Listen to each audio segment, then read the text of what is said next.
ಮತ್ತು ಈ Kannada film industry ಈ ಥರ ಅಮೆರಿಕ ಮತ್ತೆ ಬರೀ ನಕಲಿ ವಿಷಯದ ಸತ್ಯಲ್ಲಿ ಮಾತ್ರ ಮಾಡೋಕ್ಕಾಗಂತ ಮತ್ತೆ ಪ್ರೂವ್ ಮಾಡಿದ್ದಾರೆ. ಸಾಧು ಕೋಕಿಲ್ ಅವ್ರದ್ದು ಕಾಮಿಡಿ ತುಂಬ ಎಕ್ಸಲೆಂಟ್ ಆಗಿ ಬಂದಿದೆ. ಎಲ್ಲರೂ ಬನ್ನಿ ಆಶೀರ್ವದಿಸಿ. ಫ್ಯಾಮಿಲಿ ಎಂಟರ್ಟೈನರು ಚೆನ್ನಾಗಿ ಬಂದಿದೆ, ಎಂಜಾಯ್ ಮಾಡಿ. ಫಿಲಮ್ ಚೆನ್ನಾಗಿದೆ, ಎಲ್ಲೂ ಬೇಜಾರಾಗಲ್ಲ, ಒಳ್ಳೆ ಫಿಲಮ್ ನೋಡ್ಬೋದು.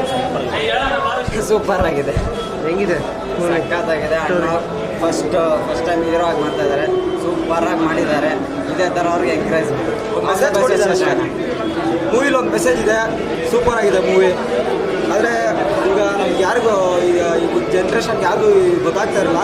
ಇವ್ರ ಮೂವಿಯಿಂದ ನಾವು ಓದೋದಲ್ಲ, ಮೂವಿ ನೋಡಿದ್ರೆ ಗೊತ್ತಾಗ್ಬಿಡುತ್ತೆ ಏನೇನು ಹಿಂದೆ ಕಾಲದಲ್ಲಿ ಏನೇನಾಗಿತ್ತು, ಇಲ್ಲೆಲ್ಲ ಏನೇನಾಗಿತ್ತು, ಬ್ರಿಟಿಷ್ ಏನೇನು ಮಾಡಿದ್ರು, ಏನು ಮಾಡೋಗಿದ್ರು ಎಲ್ಲ ಒಂಥರ ಮೂವಿ ನೋಡಿದ ತಕ್ಷಣ ಗೊತ್ತಾಗಿದೆ. ಖುಷಿ ಆಯಿತು. ಹೇಗೆ ಅನಿಸ್ತು ಮೇಡಮ್ ಮೂವಿ? ಹೇಳಿ ಹೇಗೆ ಅನಿಸ್ತು ನಿಮಗಂತ? ಪ್ರೇಕ್ಷಕರೇ ಹೇಳಬೇಕು. I part of the movie team, so I can't say it. Sir ನಮಸ್ತೆ ಸರ್. ಸಿನಿಮಾ ಚೆನ್ನಾಗಿದೆ ಸರ್. ಇಂಡಿಯಾ ವರ್ಸಸ್ ಇಂಗ್ಲೆಂಡ್ ಅಂದರೆ ಇಂಗ್ಲೆಂಡ್ ಆಗಲಿ ಇನ್ನೊಂದು ದೇಶ ಆಗಲಿ ಇದು ಕೇವಲ ಒಂದು ದೇಶಗಳಷ್ಟೇ. ಬಟ್ ಅದು ನಮ್ಮ ಭಾರತ ದೇಶದಷ್ಟು ಒಂದು ದೊಡ್ಡ ದೇಶಗಳಲ್ಲ.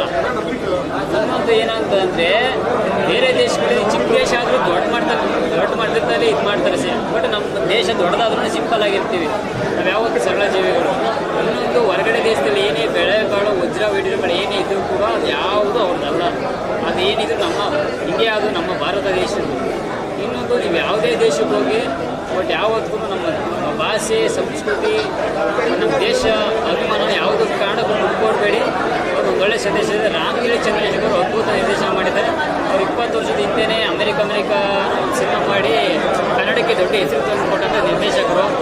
ರಾಮಗಿರಿ ಚಂದ್ರಶೇಖರ್ ಕೇವಲ ಒಬ್ಬ ನಿರ್ದೇಶಕರಲ್ಲ, ಅವರು ಅದ್ಭುತ ಸಾಹಿತಿ, ಅವರು ಒಳ್ಳೆ ಜ್ಞಾನಿ, ಚೆನ್ನಾಗಿ ನೀಟಾಗಿ ಪಾಠ ಮಾಡಿದ್ದಾರೆ. ಬಟ್ ಪಾಠನ ಅವ್ರು ಮಾಡ್ತಾರೆ, ಅದು ನಾವು ಕೇಳೋದಾಗ ಸ್ಟೂಡೆಂಟ್ಗಳು ನೀಟಾಗಿ ಕಿವಿ ಕೊಟ್ಟು ಕೇಳಿ ಅರ್ಥ ಮಾಡ್ಕೊಂಡ್ರೆ ಸಿನಿಮಾ ಅರ್ಥ ಆಗೋದು.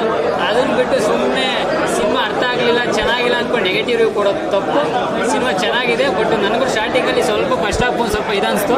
ಬಟ್ ನೀಟಾಗಿ ಅದು ಡೈಮಂಡ್ ತಗೊಂಡು ಹೋಗಿದ್ದು ಕ್ಯೂರಿಯಾಸಿಟಿ ಕ್ಲೈಮ್ಯಾಕ್ಸ್ ಅಂತ ಹೋದ್ರಲ್ಲ, ಕ್ಲೈಮ್ಯಾಕ್ಸಲ್ಲಿ ಪಕ್ಕ ಸಿನಿಮಾ ಏನು ಅಂತ ಅರ್ಥ ಮಾಡಿಸಿದ್ದಾರೆ. ನಿಜವಾಗ್ಲೂ ದೇಶಾಭಿಮಾನ ಅಂದರೆ ಇದು. ಯಾವತ್ತೇ ಆಗಲಿ ನಮ್ಮ ದೇಶಾಭಿಮಾನ ಬಿಡ್ಕೊಡ್ಬಾರ್ದು, ನಮ್ಮ ಭಾಷಾಭಿಮಾನ ಬಿಡ್ಕೊಡ್ಬಾರ್ದು. ನೀವು ಯಾವುದೇ ಹೋಗಿ ಸರ್, ಇಂಗ್ಲೆಂಡ್ ಹೋಗಿ, ಲಂಡನ್ ಹೋಗಿ, ಎಲ್ಲಿಗೆ ಹೋಗಿ ದೇಶಾಭಿಮಾನ ಬಿಡ್ಬೇಡಿ, ಭಾಷಾಭಿಮಾನ ಬಿಡಿ. ಜೈ ಕರ್ನಾಟಕ ಮತ್ತು ಜೈ ಭುವನೇಶ್ವರ ತಾಯಿ, ಜೈ ಕನ್ನಡಿಗ, ಜೈ ಕನ್ನಡತೆ. ಕನ್ನಡದಲ್ಲೂ ಕನ್ನಡವೇ ಸತ್ಯ, ಕನ್ನಡವೇ ನಿತ್ಯ. ಸಿರಿಗನ್ನಡಂ ಗೆಲ್ಗೆ, ಸಿರಿಗನ್ನಡಂ ಬಾಳ್ಗೆ. ಒಳ್ಳೆಯದಾಗಲಿ ಸರ್. ಆದಷ್ಟು ಕನ್ನಡ ಚಿತ್ರಗಳನ್ನ ಚಿತ್ರಮಂದಿರದಲ್ಲಿ ನೋಡಿ ನೀವು ನೆಗೆಟಿವ್ ರಿವ್ಯೂ ಕೊಡೋಕೆ ಹೋಗ್ಬೇಡಿ. ಈ ಥರ ಆದಷ್ಟು ನೀವು ಏನಂತಾರೆ ಮಾಸ ಸಿನಿಮಾಗಳ ಮಧ್ಯೆ ಇಂಥ ಸಿನಿಮಾಗಳಿಗೆ ನೀವು ಆದಷ್ಟು ಪ್ರೋತ್ಸಾಹ ಕೊಡಿ. ಒಳ್ಳೆಯದಾಗಲಿ.